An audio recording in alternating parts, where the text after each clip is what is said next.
Friends नमस्कार, स्वागत है आपका इम्पैक्ट क्लासेस में। आज हम लोग बिहार पुलिस कांस्टेबल का तीसरा सेट प्रैक्टिस को हम लोग आज कवर करेंगे, जो एडुटेरिया का सेट प्रैक्टिस है। इससे पहले दो सेट प्रैक्टिस को कवर करा दिया गया है। अगर आप नहीं देखे हैं तो उसका लिंक आपको डिस्क्रिप्शन बॉक्स में मिल जाएगा, या फिर आप लोग प्लेलिस्ट से जाके देख सकते हैं। ये जो आज का सेट प्रैक्टिस होगा वो तीसरा सेट प्रैक्टिस है। तो चलिए बिना किसी देरी के साथ शुरू करते हैं आज के इस सेट प्रैक्टिस को। पहला क्वेश्चन है, सेनापति निम्न में से किस प्रकार का शब्द है? तो सेनापति जो है वो यौगिक शब्द है। इसका करेक्ट आंसर हो जाएगा ऑप्शन बी, यौगिक शब्द। यौगिक शब्द वे शब्द होते हैं जो रूढ़ शब्द के अतिरिक्त किसी एक शब्दांश या प्रत्यय या उपसर्ग से बने होते हैं, यौगिक शब्द कहलाते हैं। जैसे नमकीन की हम लोग बात करें तो यह जो है वो नमक में इन प्रत्यय लगाकर बनाया गया है, तो ये जो हो जाएगा यौगिक शब्द हो जाएगा। सेनापति की हम लोग बात करें तो सेनापति में सेना और पति दोनों जो है वो रूढ़ है, इसलिए रूढ़ जो मिल जाएगा तो यौगिक शब्द बन जाएगा। इसका करेक्ट आंसर हो जाएगा ऑप्शन बी, यौगिक। दूसरा कह रहा है कि उषा पंखा किस प्रकार की संज्ञा है? उषा पंखा जो है वो व्यक्तिवाचक संज्ञा है। इसका करेक्ट आंसर हो जाएगा ऑप्शन ए, व्यक्तिवाचक संज्ञा।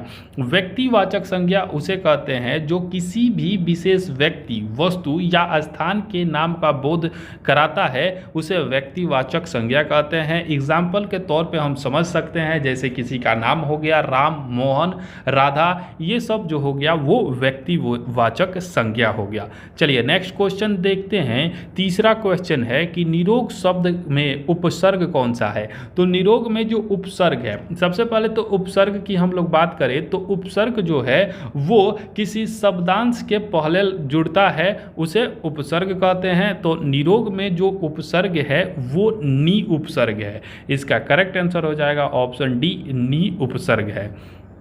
चौथा है, तीव्र का विलोम क्या होगा? तो तीव्र का जो विलोम होगा वो मंद, तीव्र मतलब तेज और मंद मतलब धीमा होता है। इसका करेक्ट आंसर ऑप्शन ए हो जाएगा।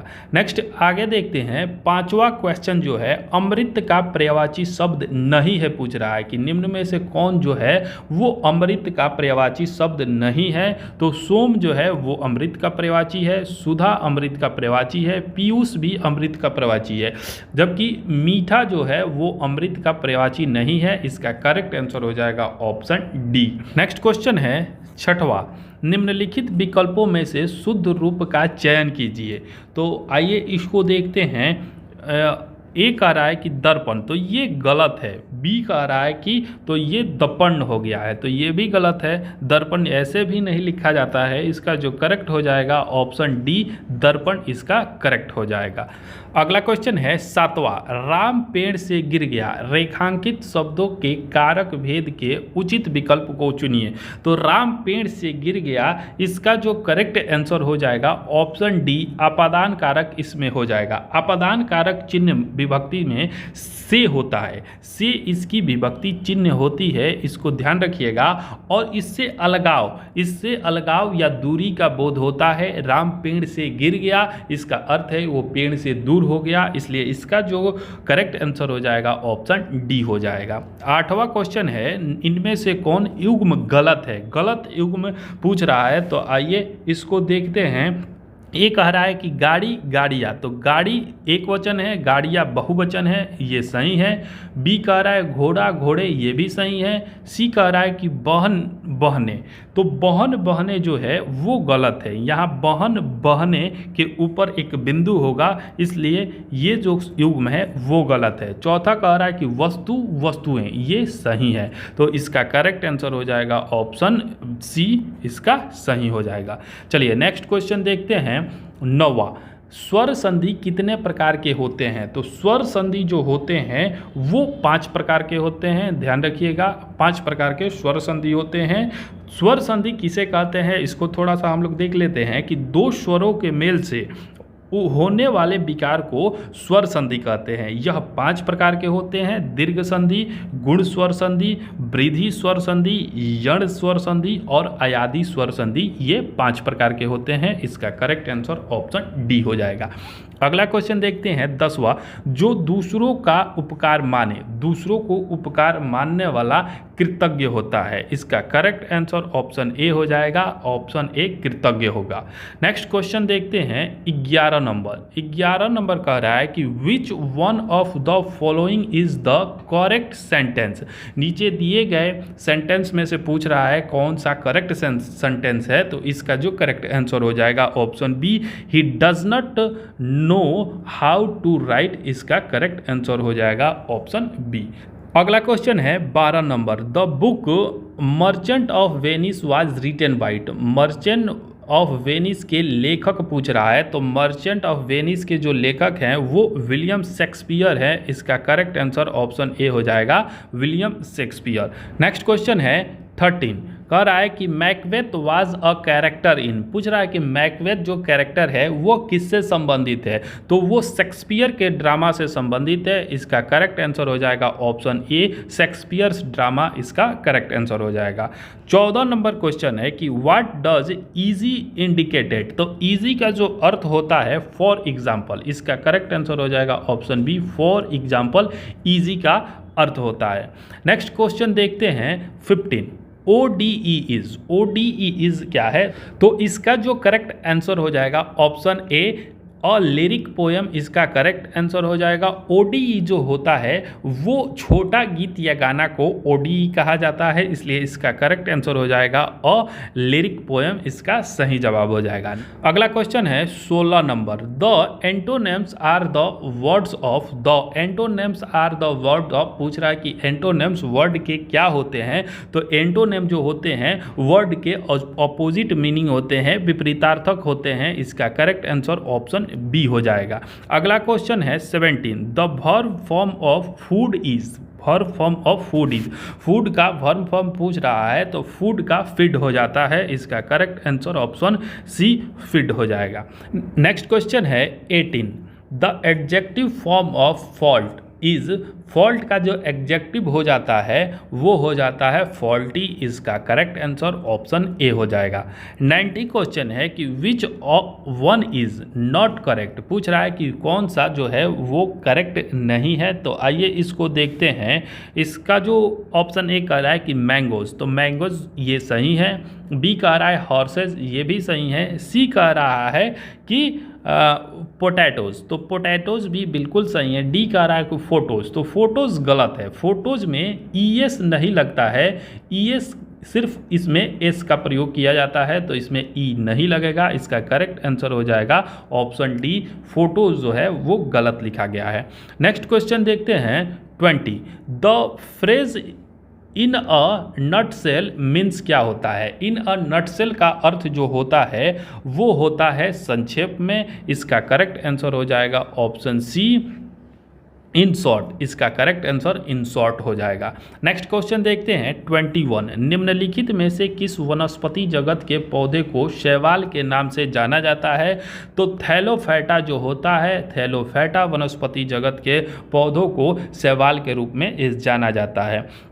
नेक्स्ट क्वेश्चन है 22, निम्नलिखित में से कौन सा कोलाइड फोम का उदाहरण है, तो कोलाइड फोम का उदाहरण स्पंज होता है। इसका करेक्ट आंसर हो जाएगा ऑप्शन सी, स्पंज।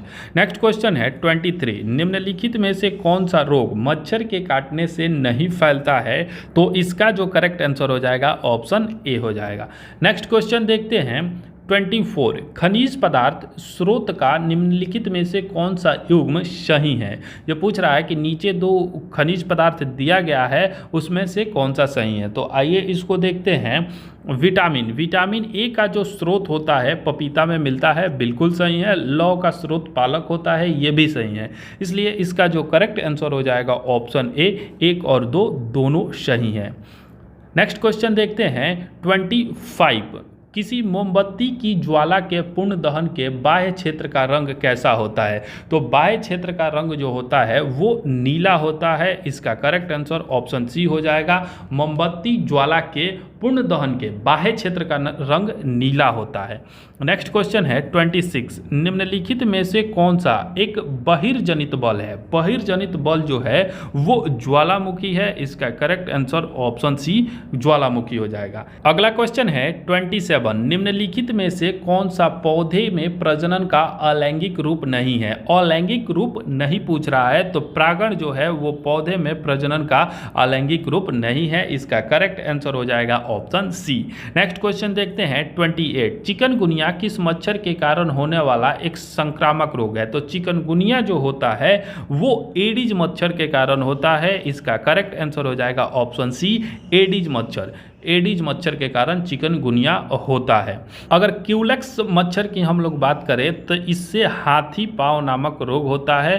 तो और हाथी पाँव नामक रोग होता है। एनोफिलीज की हम लोग बात करें तो इससे मलेरिया नामक रोग होता है। इसको भी आप लोग ध्यान रखिएगा।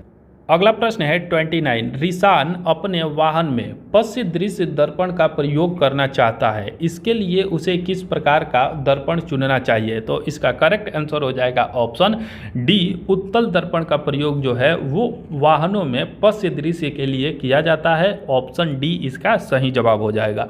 अगला क्वेश्चन है 30, निम्नलिखित में से कौन सा एक जीवाणु जनित रोग है? तो जीवाणु जनित रोग जो होता है वो कुष्ठ जो है वो जीवाणु जनित रोग होता है। इसका करेक्ट आंसर हो जाएगा ऑप्शन ए कुष्ठ। अगर इबोला की बात करें तो इबोला जो है वो वायरस जनित रोग है। इसको ध्यान रखिएगा कि यह वायरस जनित रोग है। वहीं मलेरिया की बात करें तो यह परजीवी जनित रोग है। इसको भी ध्यान रखिएगा। और रेबीज जो है वो कुत्ते की काटने से होता है। तो ये भी जो है वो वायरस जनित रोग है। इसका करेक्ट आंसर जो हो जाएगा ऑप्शन ए जीवाणु जनित बैक्टीरिया जनित रोग जो है वो कुष्ठ हो जाएगा। नेक्स्ट क्वेश्चन है 31, कह रहा है कि डैश डैश किसी किरण का परावर्तित किरण से अविलंब पृष्ठ पर मापा गया कोण होता है। तो परावर्तन कोण जो होता है वो किसी किरण पर परावर्तित किरण से अविलंब पृष्ठ पर मापा गया कोण होता है। इसका करेक्ट आंसर हो जाएगा ऑप्शन बी परावर्तन कोण। अगला क्वेश्चन है 32, निम्नलिखित में से कौन सा पादप जगत का उपसमूह नहीं है? पादप जगत का उपसमूह जो है वो हेमिकार्डेटा नहीं है। इसका करेक्ट आंसर हो जाएगा ऑप्शन सी। अगर हेमिकार्डेटा की हम लोग बात करें तो हेमिकार्डेटा समुद्री ड्यूटोरियम जीव का एक समूह है जिसे कभी कभी इचिनोडर्म्स की बहन टैक्सोन कहा जाता है। इसका करेक्ट आंसर जो हो जाएगा ऑप्शन सी हो जाएगा। नेक्स्ट क्वेश्चन देखते हैं 33 कह रहा है कि अनंत की माँ ने उसे रात में पेड़ों के नीचे नहीं सोने की सलाह दी क्योंकि पेड़ रात में डैश डैश छोड़ते हैं। तो पेड़ जो है वो रात में कार्बन डाइऑक्साइड को छोड़ते हैं। इसका करेक्ट आंसर ऑप्शन डी हो जाएगा। नेक्स्ट क्वेश्चन है 34, सोडियम का परमाणु द्रव्यमान कितना होता है? तो सोडियम का परमाणु द्रव्यमान 23 होता है। इसका करेक्ट आंसर हो जाएगा ऑप्शन बी। नेक्स्ट क्वेश्चन है 35, सिलिकॉन डाइऑक्साइड मुख्यतः निम्नलिखित में से किसमें पाया जाता है? तो सिलिकॉन डाइऑक्साइड जो है वो बालू में पाया जाता है। इसका करेक्ट आंसर हो जाएगा ऑप्शन डी बालू में। अगला क्वेश्चन देखते हैं, प्रश्न संख्या है 36, सामान्य दूध का पीएच मान कितना होता है? तो सामान्य दूध का जो पीएच मान होता है वो 6.7 से 6.9 होता है। इसका करेक्ट आंसर ऑप्शन बी हो जाएगा। नेक्स्ट क्वेश्चन देखते हैं 37, निम्नलिखित में से किस प्रक्रिया द्वारा हम दो मिश्रणीय द्रवों को अलग कर सकते हैं? तो इसका करेक्ट आंसर हो जाएगा ऑप्शन बी, आसवन के द्वारा दो मिश्रणीय द्रव्यों को अलग किया जा सकता है। इसका सही जवाब हो जाएगा ऑप्शन बी आसवन। नेक्स्ट क्वेश्चन है 38, भारतीय संविधान के निम्नलिखित अनुच्छेदों में से कौन सा राष्ट्रपति के क्षमादान के अधिकार से संबंधित है? तो राष्ट्रपति को क्षमादान के अधिकारों से संबंधित अनुच्छेद जो है वो 72 है। इसका करेक्ट आंसर ऑप्शन सी हो जाएगा। 72 संविधान के अनुच्छेद 72 के तहत राष्ट्रपति के पास किसी भी अपराध के लिए दोषी ठहराए गए व्यक्ति की सजा को क्षमा करने, विलंब करने, विराम करने या छूट देने या निलंबित करने या भार करने की शक्ति दी गई है। इसका करेक्ट आंसर हो जाएगा ऑप्शन सी। अगला क्वेश्चन है 39 निम्नलिखित में से किस राज्य की सीमा भूटान से नहीं लगती है। तो पूछ रहा है कि निम्नलिखित में से कौन सी राज्य की सीमा भूटान से नहीं लगती है। तो भारत के 4 राज्य जो हैं वो भूटान से सीमा बनाते हैं, जिसमें है सिक्किम, दूसरा पश्चिम बंगाल और तीसरा असम है। चौथा मेघालय जो है वो भूटान से नहीं लगता है। और अरुणाचल प्रदेश की सीमा भूटान से लगती है। तो भूटान से भारत के 4 राज्य सीमा बनाते हैं, सिक्किम, असम, पश्चिम बंगाल और अरुणाचल प्रदेश। तो इसका जो करेक्ट आंसर हो जाएगा ऑप्शन डी हो जाएगा। चलिए नेक्स्ट क्वेश्चन देखते हैं। अगला प्रश्न है 40 दहेज निषेध अधिनियम 1961 कब से लागू हुआ। तो दहेज निषेध अधिनियम 1961 जो है वो 1 जुलाई 1961, ध्यान रखिएगा 1 जुलाई 1961 से यह लागू है। नेक्स्ट क्वेश्चन है 41 भारत के महान्यायवादी को कौन हटा सकता है। तो भारत के महान्यायवादी को राष्ट्रपति के द्वारा हटाया जा सकता है। इसका करेक्ट आंसर ऑप्शन ए हो जाएगा। अनुच्छेद 76(1) में इसका वर्णन किया गया है, इसको ध्यान रखिएगा। नेक्स्ट क्वेश्चन है 42 बिहार में कुल कितने प्रमंडल है। तो बिहार में कुल 9 प्रमंडल है, इसका करेक्ट आंसर ऑप्शन सी हो जाएगा। नेक्स्ट क्वेश्चन देखते हैं 43 भारत में प्रथम सत्याग्रह गांधी जी ने कहाँ से शुरू किया था। गांधी जी के द्वारा प्रथम सत्याग्रह जो है वो चंपारण से शुरू किया गया था। इसका करेक्ट आंसर जो हो जाएगा option B Champaran. Next question है 44 दिल्ली के लाल किले में स्थित मोती मस्जिद को किसने बनवाया था। तो दिल्ली के लाल किले में स्थित मोती मस्जिद को औरंगजेब के द्वारा बनाया गया था। इसका करेक्ट आंसर ऑप्शन बी हो जाएगा। जबकि आगरे के लाल किले में स्थित मोती मस्जिद के निर्माण को पूछे तो वो शाहजहां के द्वारा बनवाया गया था। इसका करेक्ट आंसर हो जाएगा ऑप्शन बी। नेक्स्ट क्वेश्चन देखते हैं 45 जातक पवित्र ग्रंथ है। तो जातक जो है वो बौद्धों का पवित्र ग्रंथ है। इसका करेक्ट आंसर ऑप्शन सी हो जाएगा। अगला क्वेश्चन है 46 संयुक्त राष्ट्र संघ दिवस कब मनाया जाता है। तो संयुक्त राष्ट्र संघ दिवस 24 अक्टूबर को मनाया जाता है। इसका करेक्ट आंसर हो जाएगा ऑप्शन ए 24 अक्टूबर। 24 अक्टूबर 1945 को संयुक्त राष्ट्र संघ की स्थापना हुई थी। उसी के उपलक्ष्य में 24 अक्टूबर को संयुक्त राष्ट्र दिवस के रूप में मनाया जाता है। नेक्स्ट क्वेश्चन है 47 रामनाथ कोविंद भारत के राष्ट्रपति बने। तो रामनाथ कोविंद जो है वो भारत के 14वें राष्ट्रपति थे। इसका करेक्ट आंसर ऑप्शन बी हो जाएगा। अभी वर्तमान में भारत की जो राष्ट्रपति हैं द्रौपदी मुर्मू, वो भारत की 15वीं राष्ट्रपति है। और महिला में देखा जाए तो वो दूसरी राष्ट्रपति है। आदिवासी महिला में देखा जाए तो पहली राष्ट्रपति है। नेक्स्ट क्वेश्चन देखते हैं 48 मैरी कॉम किस खेल से संबंधित है। तो मैरी कॉम जो है वो बॉक्सिंग से संबंधित है। इसका करेक्ट आंसर ऑप्शन डी हो जाएगा। मैरी कॉम 8 बार विश्व मुक्केबाजी प्रतियोगिता की विजेता रही है। इसको भी ध्यान रखिएगा कि यह 8 बार मुक्केबाजी प्रतियोगिता की विजेता रही है। नेक्स्ट क्वेश्चन है 49 जनजाति समूह मुंडा कहाँ रहता है। तो मुंडा जो है वो झारखंड की जनजाति समूह है। इसका करेक्ट आंसर ऑप्शन सी हो जाएगा। नेक्स्ट क्वेश्चन देखते हैं 50 पानीपत का तृतीय युद्ध किनके बीच लड़ा गया था। तो पानीपत का जो तृतीय युद्ध है वो 1761 में लड़ा गया था। और यह जो है अफगान तथा मराठों के बीच लड़ा गया था। अफगानी शासक जो था वो अहमद शाह अब्दाली था और मराठा सेना के बीच यह युद्ध लड़ा गया था। नेक्स्ट क्वेश्चन है 51 भारतीय संविधान के अनुसार मानव का दुर्व्यवहार और बालाश्रम निषेध यह कौन से अनुच्छेद में किया गया है। तो बालाश्रम और मानव के दुर्व्यवहार का जो निषेध है वो अनुच्छेद 23 में किया गया है। इसका करेक्ट आंसर ऑप्शन ए हो जाएगा। जबकि अनुच्छेद 24 की हम लोग बात करें तो उसके तहत कारखानों में बालकों के नियोजन का प्रतिषेध किया गया है अनुच्छेद 24 के अनुसार। नेक्स्ट क्वेश्चन है 52 हरिप्रसाद चौरसिया किसके प्रसिद्ध वादक है। तो हरिप्रसाद चौरसिया जो है वो बांसुरी वादक है। इसका करेक्ट आंसर हो जाएगा ऑप्शन सी। अगर तबला की बात करें तो इसमें हम लोग तबला वादक के रूप में हम लोग जाकिर हुसैन, ध्यान रखिएगा कि जाकिर हुसैन विख्यात हैं। और इनके साथ साथ जाकिर हुसैन के साथ साथ अल्लाह रखा भी जो है वो तबला वादक हैं। सरोद वादक की हम लोग बात करें तो सरोद वादक अमजद अली खान, ये भी ध्यान रखिएगा कि अमजद अली खान जो है वो सरोद वादक है। उसके बाद शहनाई की बात करें तो बिस्मिल्लाह खां जो है वो शहनाई वादक है। तो इसका जो करेक्ट आंसर हो जाएगा, हरि प्रसाद चौरसिया के बारे में पूछ रहा है तो ये बांसुरी वादक है। अगला क्वेश्चन है 53, भारत के सर्वोच्च न्यायालय के न्यायाधीश की सेवानिवृत्ति की आयु क्या होती है? तो सेवानिवृत्ति की आयु जो होती है वो 65 वर्ष होती है। इसका करेक्ट आंसर हो जाएगा ऑप्शन बी। नेक्स्ट क्वेश्चन देखते हैं 54, कह रहा है कि हमारे राष्ट्रीय प्रतीक अशोक चक्र में कितने आरे हैं? तो हमारे राष्ट्रीय प्रतीक अशोक चक्र में जो है वो 24 तिलियां है। इसका करेक्ट आंसर जो हो जाएगा ऑप्शन डी।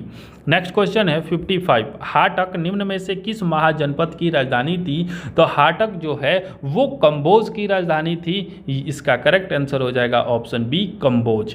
नेक्स्ट क्वेश्चन देखते हैं 56, कह रहा है कि संविधान के किस अनुच्छेद के अंतर्गत राष्ट्रपति किसी मामले में सर्वोच्च न्यायालय की सलाह ले सकता है? तो राष्ट्रपति के द्वारा सर्वोच्च न्यायालय की सलाह लेने की जो शक्ति है वो अनुच्छेद 143 में दिया गया है। इसका करेक्ट आंसर जो हो जाएगा ऑप्शन बी हो जाएगा। अगला क्वेश्चन है 57, वन रिपोर्ट 2019 के अनुसार देश में सर्वाधिक वन क्षेत्र किस राज्य में है? तो सर्वाधिक वन क्षेत्र पूछ रहा है तो यह मध्य प्रदेश में है। इसका करेक्ट आंसर हो जाएगा मध्य प्रदेश। अगर प्रतिशत के हिसाब से पूछे तो मिजोरम उसमें प्रथम स्थान पर आ जाएगा प्रतिशत में। दूसरे स्थान पर पूछे तो अरुणाचल प्रदेश है और तीसरे स्थान पर छत्तीसगढ़ है। तो इसका करेक्ट आंसर ऑप्शन सी हो जाएगा। अगला क्वेश्चन है 58, संयुक्त राष्ट्र शरणार्थी उच्चायोग यूएनएचसीआर का मुख्यालय कहाँ स्थित है? यूएनएचसीआर का मुख्यालय जो है वो जेनेवा में स्थित है। इसका करेक्ट आंसर हो जाएगा ऑप्शन बी, जेनेवा में। और इसकी बात करें कि यूएनएचसीआर की स्थापना कब किया गया था? तो 1950 में इसको स्थापित किया गया था। नेक्स्ट क्वेश्चन है 59, अकबर ने अपनी राजधानी को आगरा से फतेहपुर सीकरी किस वर्ष स्थानांतरित किया था? तो वो 1571 में अकबर ने अपनी राजधानी जो है वो आगरा से फतेहपुर सीकरी स्थानांतरित कर दिया था। वहीं 1562 की हम लोग बात करें तो यहाँ दास प्रथा का अंत किया गया था। और 1579 की हम लोग बात करें तो यहाँ जो है वो मजहर प्रपत्र, ध्यान रखिएगा कि मजहर प्रपत्र जो है वो आया था 1579 में। और 1563 में तीर्थ यात्रा कर, ये पूछता है कि तीर्थ यात्रा कर कब समाप्त किया गया था? तो तीर्थ यात्रा कर जो है वो 1563 में समाप्त कर दिया गया था। नेक्स्ट क्वेश्चन देखते हैं, अगला है 60, लोकसभा में गणपूर्ति कोरम के संबंध में कौन सा कथन सही है? गणपूर्ति और कोरम जो होता है वो होता है स्पीकर सहित कुल सदस्यों की संख्या का 1/10 होना चाहिए। तो ये लोकसभा की गणपूर्ति होता है। इसका सही आंसर हो जाएगा ऑप्शन ए। नेक्स्ट क्वेश्चन है 61, लोक लेखा समिति के अध्यक्ष की नियुक्ति कौन करता है? तो इसका जो करेक्ट आंसर हो जाएगा वो हो जाएगा ऑप्शन सी, लोकसभा स्पीकर के द्वारा लोक लेखा समिति के अध्यक्ष की नियुक्ति किया जाता है। नेक्स्ट क्वेश्चन है 62, ओजोन परत संरक्षण दिवस किस तिथि को मनाया जाता है? तो ओजोन परत संरक्षण दिवस जो है वो 16 सितंबर को मनाया जाता है। इसका करेक्ट आंसर हो जाएगा ऑप्शन बी, 16 सितंबर को मनाया जाता है। 16 सितंबर 1987 को ध्यान रखिएगा कि मॉन्ट्रियल प्रोटोकॉल हुआ था जिसमें ओजोन परत के संरक्षण की बात की गई थी, तभी से यह दिवस मनाया जाता है, 16 सितंबर को मनाया जाता है। नेक्स्ट क्वेश्चन देखते हैं 63, निम्नलिखित में से कौन सा दर्रा शिमला को तिब्बत से जोड़ता है? तो शिमला को तिब्बत से जोड़ने वाला जो दर्रा है वो सिपकिला दर्रा है। ध्यान रखिएगा, शिमला को तिब्बत से सिपकिला दर्रा जोड़ता है। वहीं हम लोग बुर्जिल दर्रा की बात करें तो यह गिलगित को श्रीनगर से जोड़ता है, गिलगित को श्रीनगर।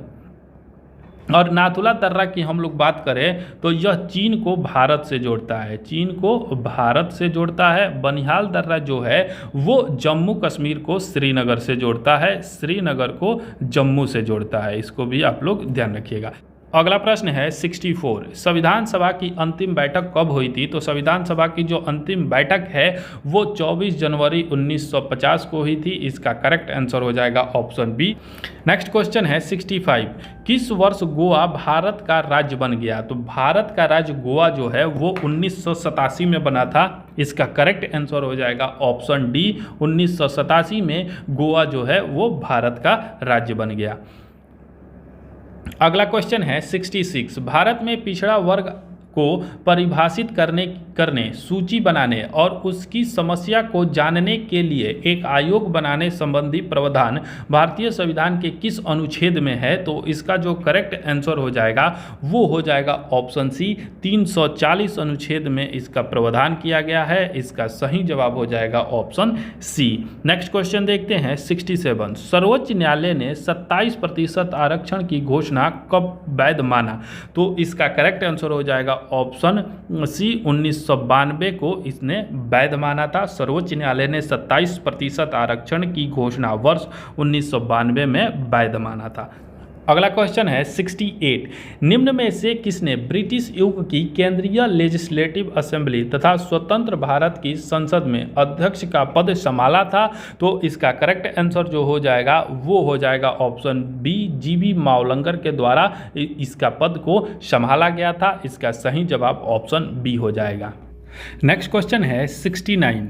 डॉक्टर राजेंद्र प्रसाद को 9 अगस्त 1942 को गिरफ्तार करके भेजा गया था। तो इसका जो करेक्ट आंसर हो जाएगा वो हो जाएगा ऑप्शन डी। बांकीपुर जेल में इनको भेज दिया गया था। 8 अगस्त 1942 को भारत छोड़ो आंदोलन के शुरू होते ही ऑपरेशन जीरो आवर के तहत सभी बड़े नेताओं को गिरफ्तार कर लिया गया और राजेंद्र प्रसाद को बांकीपुर जेल में भेज दिया गया। जबकि अगर बात करें गांधी जी और सरोजनी नायडू को तो उनको पूना के आगा खां पैलेस में कैद किया गया था। तो इसका जो करेक्ट आंसर हो जाएगा ऑप्शन डी हो जाएगा। नेक्स्ट क्वेश्चन है 70। भारत छोड़ो का नारा किसने दिया था? तो भारत छोड़ो का जो नारा है वो यूसुफ अली के द्वारा दिया गया था। इसका करेक्ट आंसर हो जाएगा ऑप्शन सी। भारत छोड़ो का नारा यूसुफ अली ने दिया था किंतु प्रसिद्धि महात्मा गांधी ने दिलाई। इन्होंने यूसुफ अली ने 1928 में साइमन गोबैक का भी नारा दिया था। इन्होंने ही साइमन गोबैक का भी नारा दिया था। इसलिए इसका जो करेक्ट आंसर हो जाएगा ऑप्शन सी हो जाएगा। नेक्स्ट क्वेश्चन है 71। किस राज्य की पुलिस ने तीर्थ व पर्यटन स्थलों पर स्वच्छता बनाए रखने के लिए ऑपरेशन मर्यादा की शुरुआत किया है? तो ऑपरेशन मर्यादा जो है वो शुरू किया गया है उत्तराखंड की पुलिस के द्वारा। इसका करेक्ट आंसर हो जाएगा ऑप्शन ए उत्तराखंड। नेक्स्ट क्वेश्चन देखते हैं 75 कह रहा है कि 5 मई को नीरज चोपड़ा ने 88.67 मीटर दूर भाला फेंककर डैश डैश में आयोजित डायमंड लीग का खिताब अपने नाम किया। तो डायमंड लीग का जो आयोजन था वो दोहा में किया गया था। इसका करेक्ट आंसर ऑप्शन सी हो जाएगा। अगला प्रश्न देखते हैं 73। अंतर्राष्ट्रीय गैर लाभकारी संगठन रिपोर्टर्स विदाउट बॉर्डर्स द्वारा जारी विश्व प्रेस स्वतंत्रता सूचकांक 2023 में भारत की रैंकिंग क्या है? तो विश्व प्रेस स्वतंत्रता सूचकांक 2023 में भारत जो है वो 161वें स्थान पर है। इसका करेक्ट आंसर जो हो जाएगा वो हो जाएगा ऑप्शन डी। और एक चीज ध्यान रखिएगा कि इसमें कभी पूछ देता है कि विश्व प्रेस स्वतंत्रता सूचकांक किसके द्वारा जारी किया जाता है? तो वो रिपोर्टर विदाउट बॉर्डर के द्वारा इसको जारी किया जाता है। नेक्स्ट क्वेश्चन देखते हैं 74। कह रहा है कि रूस के यान नोपोमनियात्विन को हराकर डिंग लीरेन किस देश के प्रथम पुरुष विश्व शतरंज चैंपियनशिप बन गए हैं? तो डिंग लीरेन जो है वो चीन के प्रथम पुरुष विश्व शतरंज चैंपियन बन गए हैं। इसका करेक्ट आंसर ऑप्शन डी हो जाएगा। नेक्स्ट क्वेश्चन है 75। प्रथम आसियान इंडिया मैरीटाइम एक्सरसाइज की मेजबानी किस देश के द्वारा किया गया? तो इसका करेक्ट आंसर जो हो जाएगा वो हो जाएगा ऑप्शन डी। सिंगापुर के द्वारा इसका मेजबानी किया गया। नेक्स्ट क्वेश्चन देखते हैं। अगला प्रश्न है 76। कह रहा है कि भारत ने चक्रवात मोचा से प्रभावित किस देश में लोगों को मानवीय सहायता प्रदान करने के लिए ऑपरेशन करुणा की शुरुआत किया है? तो ऑपरेशन करुणा की शुरुआत जो है वो म्यांमार में जो चक्रवात मोचा आया था उससे संबंधित या प्रभावित लोगों की सहायता के लिए ऑपरेशन करुणा की शुरुआत किया गया है। नेक्स्ट क्वेश्चन है 77, हाल ही में किस राज्य के मिर्चा चावल को जीआई टैग दिया गया है? तो मिर्चा चावल जो है वो बिहार का मिर्चा चावल को जीआई टैग दिया गया है। वर्तमान में बिहार के कुल 10 उत्पाद को जीआई टैग दिया जा चुका है। इसका करेक्ट आंसर ऑप्शन सी हो जाएगा। चलिए नेक्स्ट क्वेश्चन देखते हैं। अगला क्वेश्चन है 78, हाल ही में हुए नियुक्ति के संबंध में कौन सुमेलित है? एक तरफ व्यक्ति दिया है, दूसरी तरफ संबंधित क्षेत्र दिया है। तो आइए इसको देखते हैं। ऑप्शन ए कह रहा है कि अनंत महेश्वरी, तो अनंत महेश्वरी जो है वो नास्कॉम के अध्यक्ष हैं, बिल्कुल ये सही है। बी कह रहा है कि मोहम्मद शहाबुद्दीन, तो मोहम्मद शहाबुद्दीन जो है वो बांग्लादेश के राष्ट्रपति नियुक्त किए गए हैं, बिल्कुल सही है। सेंटियागो पेना जो है वो प्राग्वे के राष्ट्रपति बने हैं, ये भी बिल्कुल सही है। इसलिए इसका जो करेक्ट आंसर हो जाएगा ऑप्शन डी, उपयुक्त सभी सुमेलित है। अगला क्वेश्चन है 79, हाल ही में 13वें भारत रत्न डॉक्टर अंबेडकर पुरस्कार 2023 से किसे सम्मानित किया गया है? तो इसका जो करेक्ट आंसर हो जाएगा ऑप्शन बी, योगी आदित्यनाथ को 13वें भारत रत्न डॉक्टर अंबेडकर पुरस्कार से सम्मानित किया गया है। अगला प्रश्न है 80, देश का पहला राज्य डैश डैश बन गया है जहां पर पैदल चलने वाले के लिए चलने के अधिकार अर्थात राइट टू वॉक का अधिकार होगा। तो राइट टू वॉक का जो अधिकार है वो दिया गया है पंजाब में। इसका करेक्ट आंसर हो जाएगा ऑप्शन ए, पंजाब में राइट टू वॉक का अधिकार दिया गया है।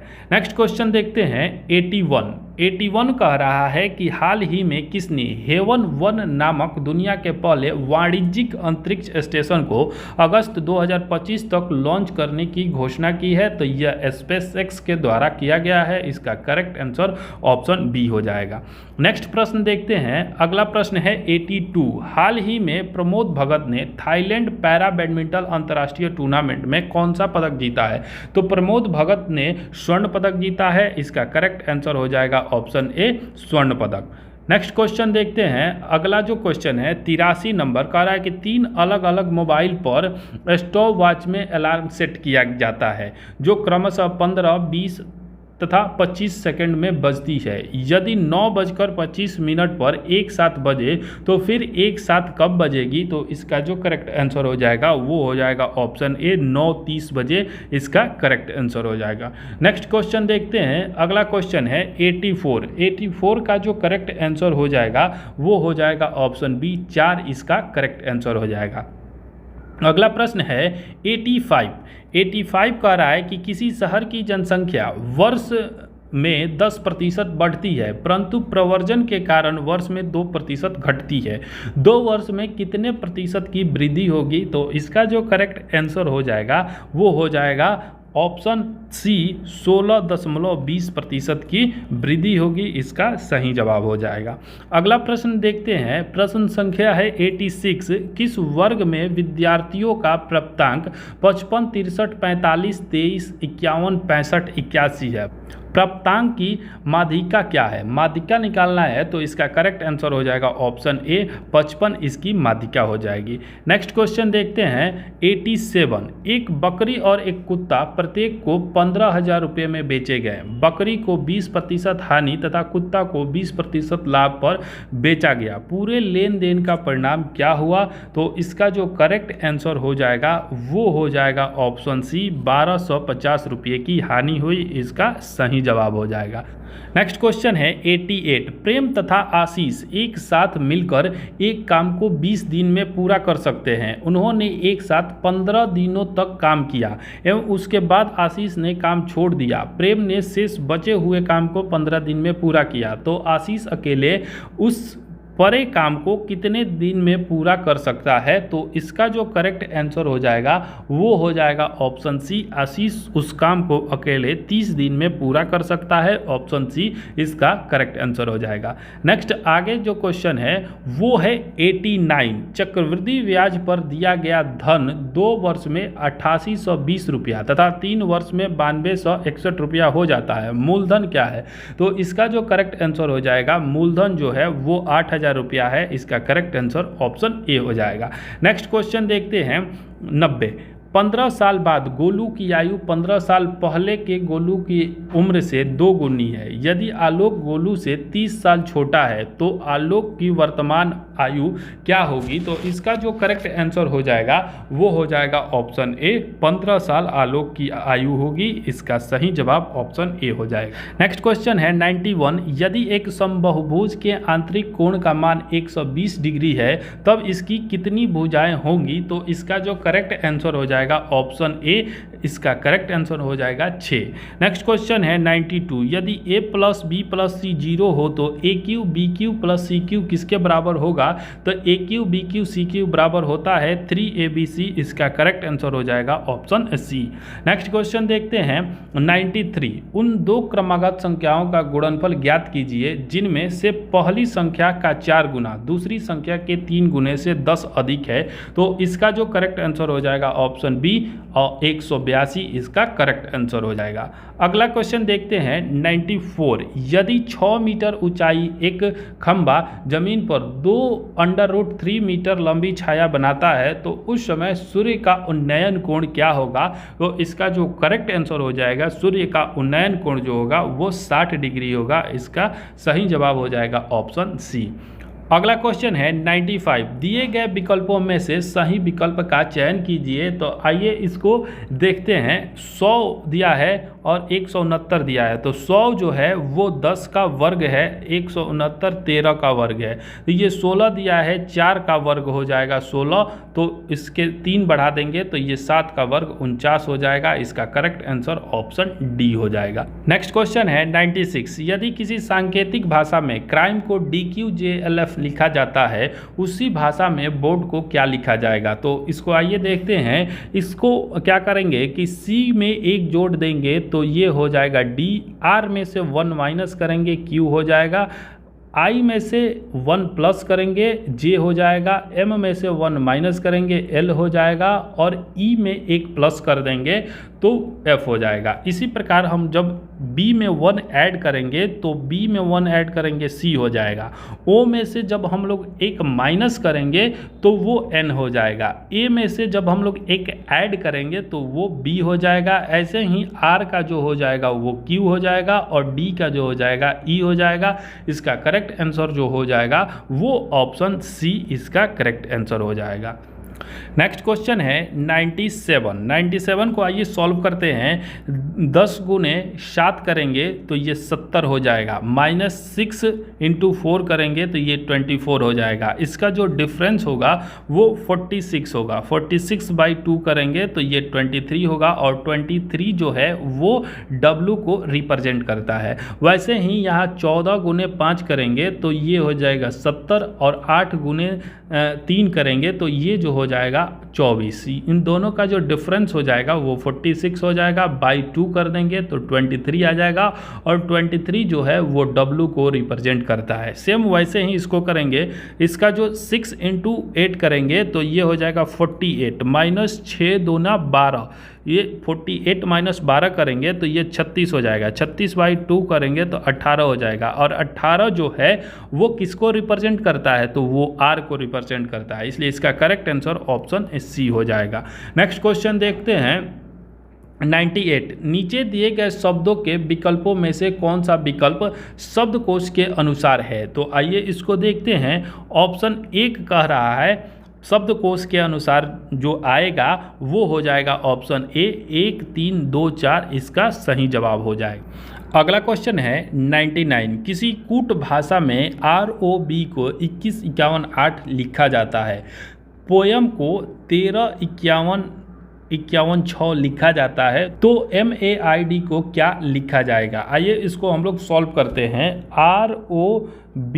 ROB जो है उसको लिखा जाता है 2, B का 2 हो जाएगा और R का जो हो जाएगा वो 18 हो जाएगा। O का वैसे ही प्लेस वैल्यू जो हो जाएगा वो हो जाएगा 15। तो ROB का ये हो गया। उसके बाद से हम लोग POEM को देखते हैं तो M का जो प्लेस वैल्यू होता है वो 13 होता है, वैसे ही P का जो प्लेस वैल्यू होता है वो 16 होता है, E का प्लेस वैल्यू जो होता है वो 5 होता है और उसके बाद O का जो प्लेस वैल्यू होता है वो 15 होता है। इसी प्रकार हम लोग MAID को जब सॉल्व करते हैं तो D का प्लेस वैल्यू हो जाएगा 4, M का जो प्लेस वैल्यू हो जाता है वो 13 हो जाता है, I का प्लेस वैल्यू 9 हो जाता है और A का जो प्लेस वैल्यू हो जाएगा वो 1 हो जाएगा। तो इसलिए इसका करेक्ट आंसर जो हो जाएगा 49113, ऑप्शन बी इसका सही जवाब हो जाएगा। नेक्स्ट क्वेश्चन है 100। दी गई आकृति में कितने त्रिभुज हैं? तो इसका जो करेक्ट आंसर हो जाएगा ऑप्शन डी 28 इसका सही जवाब हो जाएगा। तो यहाँ हमारा 100 क्वेश्चंस कंप्लीट हुए हैं। तो ये तीसरा सेट प्रैक्टिस कंप्लीट हुआ। इससे पहले 2 सेट प्रैक्टिस और कवर करा दिया गया है। अगर आप नहीं देखे हैं तो उसका लिंक आपको डिस्क्रिप्शन में मिल जाएगा या फिर आप लोग प्लेलिस्ट से देख सकते हैं। तो चलिए धन्यवाद, मिलते हैं फिर नए वीडियो में नए सेट के साथ। तब तक के लिए धन्यवाद, थैंक यू।